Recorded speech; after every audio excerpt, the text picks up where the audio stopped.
UP में आतंक और दहशत का पर्याय बन चुके अतीक अहमद ने 44 सालों तक सत्ता से लेकर जुर्म की दुनिया तक अपनी दबंगई के जरिए ही राज किया। अतीक की रंगदारी का आलम यह था कि कोई भी उसके सामने आवाज नहीं उठा सकता था। जिस जमीन को हाथ रखा वो उसकी हुई, जो रास्ते में आया उसे हटा दिया गया। यूपी की सियासत में रुतबा इतना कि जिसकी भी सरकार बनी, पुलिस के हाथ अतीक की गर्दन तक नहीं पहुंच सके।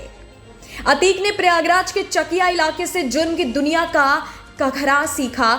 ये वो जगह है जहां अतीक की दबंगई का जलवा ये था कि जहां से भी वो गुजरता सलाम करने के लिए हाथ उठ जाया करते। कहते हैं कि हर माफिया डॉन का अपना एक खास इलाका होता है। मुंबई का डोंगरी इलाका दाऊद इब्राहिम का गढ़वाना चाहता है। ऐसे ही प्रयागराज में चकिया वो इलाका था जहां अतीक की दबंगई का परचम लहराया करता था। 15 अप्रैल को जब से अतीक की मौत हुई है, चकिया इलाके में सन्नाटा पसरा है। पूरा इलाका मानो छावनी में तब्दील है।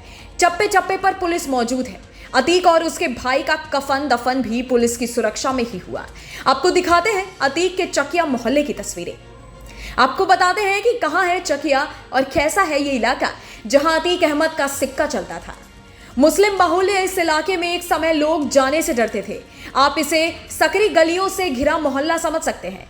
अगर आपको पहले से किसी का पता नहीं मालूम तो आप अंदर घुसकर भ्रमित हो जाएंगे। अतीक का पुश्तैनी मकान थोड़ी दूर पर कसरिया इलाके में था। किसी जमाने में यह ग्रामीण क्षेत्र हुआ करता था। बाद में अतीक का कुनबा चकिया में आकर बस गया। कुछ समय बाद चकिया, करेली, खुलदाबाद जैसे इलाके अतीक का मोहल्ला कहे जाने लगे। या वही जीतता था जिस पर भाई का हाथ होता था। बूथ कैप्चरिंग भी होती थी तो 2-4 पुलिस वाले गलियों में घुसने से पहले 100 बार सोचते थे। रौबदार मूछे, सिर पर सफेद गमछा, हाँ, चकिया के तांगे वाले के लड़के की यही पहचान हुआ करती थी। 1962 में उसका जन्म हुआ। पिता इलाहाबाद की सड़कों पर तांगा चलाते थे। घर की गरीबी देख अतीक के मन में कुछ और महत्वाकांक्षा हिलोरे मारने लगी। वो जल्दी से अमीर बनने और नाम कमाने के सपने देखने लगा। उस समय इलाके में चांद बाबा का नाम था। उसके मन में प्रयागराज का नया डॉन बनने की तमन्ना जाग उठी। उसका गैंग बढ़ने लगा। शहर में रंगदारी वसूली जाने लगी। 17 साल की उम्र में ही अतीक पर हत्या के आरोप लग गए। कुछ समय बाद ही चांद बाबा और अतीक के गैंग में झगड़ा शुरू हो गया। इलाहाबाद के नए गैंगस्टर का नाम बढ़ रहा था और चर्चा में आ रहा था। रेलवे स्टेशन के पास का इलाका चकिया अगले 10 साल में वो शहर का दाऊद बन गया था। 80 से ज्यादा केस दर्ज हो चुके थे। शहर में उसकी तूती बोलती थी। नाम लखनऊ तक सुना जाने लगा। लेकिन अभी अतीक को कुछ और करना बाकी था।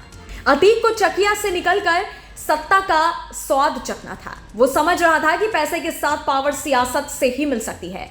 और 1989 में अतीक ने इलाहाबाद पश्चिमी सीट से निर्दलीय चुनाव लड़ा। अतीक 5 बार विधायक रहा और 1 बार सांसद बना। ये वो दौर था जब अतीक अहमद का काफिला प्रयागराज के किसी चौराहे से गुजरता था तो ट्रैफिक रुक जाता था। जो जहां होता वहीं से धड़ाधड़ गुजरती सफेद टाटा सुमो देखने लगता था। 2 दशक पहले का वो सीन आज भी लोगों को याद है। सफेद गाड़ी के काले शीशे से झांकती 2 नली लोगों को खौफ से भर देती थी। अतीक पर 44 सालों में 100 से ज्यादा केस थे, लेकिन केवल एक मामले में ही अतीक को कोर्ट ने दोषी साबित किया। यह केस साल 2006 का है, जब राजू पाल हत्या के गवाह उमेश पाल का अतीक ने अपहरण करवा लिया था। उस वक्त यूपी में समाजवादी पार्टी की सरकार थी। अतीक के खिलाफ केस ही दर्ज नहीं हो सका। 2007 में बीएसपी की सरकार बनी, तभी अतीक पर एफआईआर दर्ज हुई। 17 साल ये केस चला। केवल यही इकलौता केस है जिसमें अतीक दोषी साबित हुआ। अतीक के जुर्म का अंत भी बुरा ही हुआ। शनिवार को उसी अतीक को प्रयागराज में सरेआम गोलियों से भून दिया गया। अतीक के साथ उसके भाई अशरफ को भी मौत के घाट उतार दिया गया। 2 दिन पहले ही अतीक के बेटे को पुलिस ने झांसी में एनकाउंटर में मार गिराया था। ऐसे में यह कहना कहीं से भी गलत नहीं होता कि आज अतीक के अस्तित्व का सूरज डूब गया है।